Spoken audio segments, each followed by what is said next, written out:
अगर मैं आपसे कहूं कि दुनिया में एक ऐसी जगह है जहां ट्रेन पायलट्स डिस्ट्रॉय हो गई, जहां एक्सपीरियंस शिप कैप्टन ने अजीब कंपास बिहेवियर रिपोर्ट किया, जहां कुछ लोग बचकर वापस आए और उन्होंने कहा कि उनके साथ समझ से परे कहानियां हुई, समझ से परे घटनाएं हुई, तो शायद आप हैरान हो जाएंगे। और ये जगह है नॉर्थ अटलांटिक ओशियन का वो रीजन जिसे दुनिया जानती है बरमूडा ट्रायंगल के नाम से।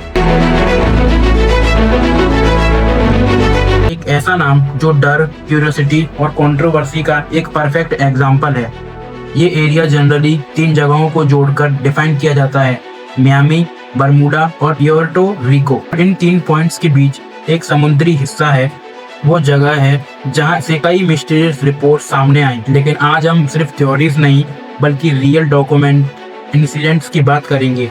सबसे मशहूर केस 5 दिसंबर 1945 का है, जब 5 यूएस नेवी के एयरक्राफ्ट ट्रेनिंग मिशन पर निकले थे। इन पायलट्स ने रेडियो पर रिपोर्ट किया कि उनका कंपास सही डायरेक्शन नहीं दिखा रहा है, उन्हें लैंड नजर ही नहीं आ रहा है और समुद्र अनयूजुअली लग रहा है। Flight leader lieutenant Charles Taylor ने कहा कि शायद वो फ्लोरिडा केस के ऊपर हैं, जबकि एक्चुअली में वो ओपन ओशियन में थे। कंफ्यूजन बढ़ता गया, फ्यूल कम होता गया और फाइनली कॉन्टैक्ट टूट गया। ये सिर्फ एक ड्रामेटिक कहानी नहीं थी, बल्कि यूएस नेवी की ऑफिशियल इन्वेस्टिगेशन रिपोर्ट का हिस्सा है। सबसे शॉकिंग बात ये थी कि उन्हें ढूंढने भेजा गया एक रिकोर्स एयरक्राफ्ट भी लौट कर नहीं आया। आज तक के एयरक्राफ्ट का कंफर्म रैकेज नहीं मिला। सन 1918 में एक और रियल इंसिडेंट हुआ, जब यूएसएस साइक्लोप्स बारबाडोस से रवाना हुआ और 309 लोगों के साथ गायब हो गई। कोई डिस्ट्रेस सिग्नल नहीं, कोई एसओएस नहीं, और ये यूएस नेवी की हिस्ट्री का सबसे बड़े नॉन कॉम्बैट लॉसेस में से एक माना जाता है। ऑफिशियल रिपोर्ट ने स्ट्रॉम या ओवरलोडिंग की पॉसिबिलिटी डिस्कस की, लेकिन फाइनल कंक्लूजन इनकंक्लूसिव रहा। लेकिन सिर्फ पुराने जमाने की बात नहीं है।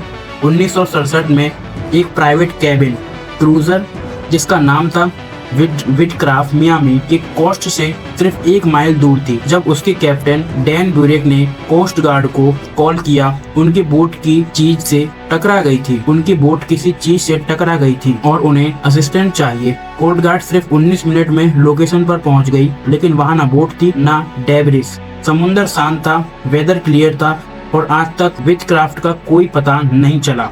ये डॉक्यूमेंटेड कोस्ट गार्ड केस है जो अक्सर बरमूडा ट्रायंगल डिस्कशन में क्विट हो जाता है। एक और रियल इवेंट 1948 में हुआ, जब ब्रिटिश साउथ अमेरिकन एयरवेज का एयरक्राफ्ट स्टार टाइगर एजोर्स से बरमूडा की तरफ जा रहा था और लैंडिंग से थोड़ी देर पहले कॉन्टैक्ट टूट गया। 31 लोगों के साथ प्लेन गायब हो गया।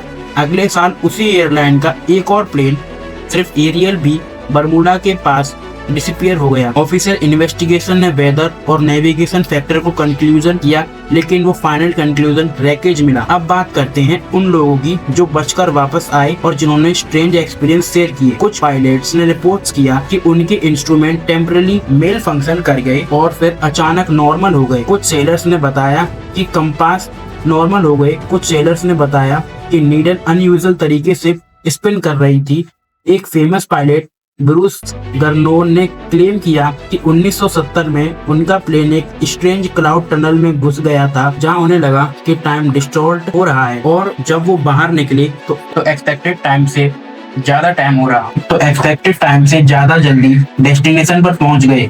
उनका एक्सपीरियंस कंट्रोवर्शियल है और साइंटिस्ट इसे वेदर फिनोमिनल और परसेप्शन एरर से एक्सप्लेन करते हैं, लेकिन उनका स्टेटमेंट मीडिया में काफी डिस्कस हुआ। अब साइंटिस्ट एक्सप्लेनेशन को इग्नोर तो नहीं किया जा सकता। अटलांटिक हरिकेन्स हिस्टोरिकली इस रीजन में काफी पावरफुल रहे हैं। 1920 से 1930 में एक एक्यूरेट फोरकास्टिंग सिस्टम नहीं था। अगर एक शिप अनएक्सपेक्टेड स्टॉर्म में फंस जाए तो सर्वाइवल मुश्किल हो सकता था।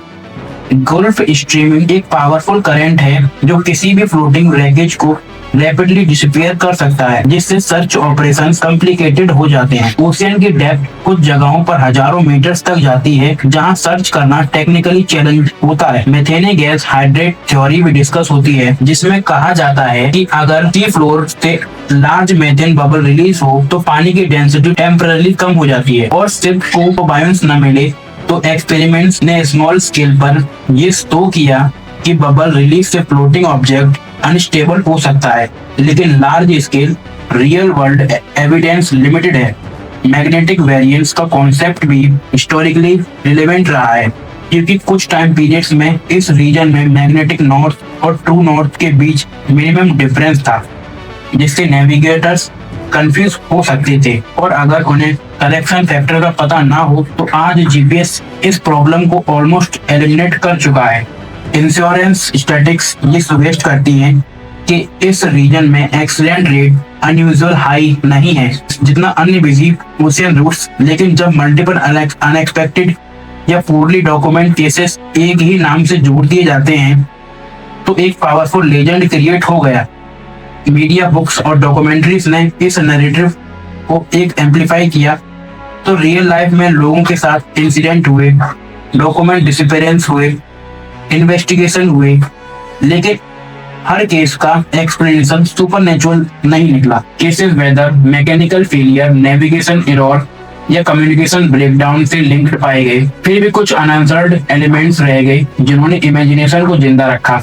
आज के टाइम में मॉडर्न एयरक्राफ्ट स्टेलाइट ट्रैकिंग से मॉनिटर्ड होते हैं, शिप्स एडवांस रेडार और सोनर सिस्टम यूज करते हैं, और इसी वजह से रिसेंट डेकेड्स में वहां से गुजरते हुए मिस्टीरियस डिसअपीयरेंस का रेट ड्रामेटिक तरीके से कम हो गया है, जो इनडायरेक्टली इंडिकेट करता है कि टेक्नोलॉजी ने अननोन फैक्टर्स को काफी हद तक कंट्रोल कर लिया है। फिर भी जब हम इन रियल इंसिडेंट के बारे में सुनते हैं जहां ट्रेन पायलट्स कंफ्यूज हो गए, जहां शिप्स बिना एसओएस के गायब हो गई, जहां रिसोर्स मिशंस भी फेल हो गए, तो एक सवाल जरूर उठता है, क्या हमने सब कुछ समझ लिया है या अभी भी समुद्र के नीचे कुछ ऐसा है जो हमें चैलेंज करता है?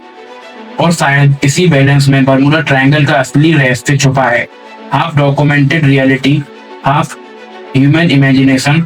और जब तक समुद्र की हर गहराई माफ नहीं हो जाती, तब तक ये कहानी लोगों को अट्रैक्ट करती रहेगी। अगर आपको ऐसे ही real life mystery deep dive पसंद है तो वीडियो को लाइक कीजिए, चैनल को सब्सक्राइब कीजिए और कमेंट में बताइए कि अगला एपिसोड किस रियल वर्ल्ड अनसॉल्व्ड मिस्ट्री पर होना चाहिए। तो दोस्तों, तब तक के लिए जय हिंद, जय भारत।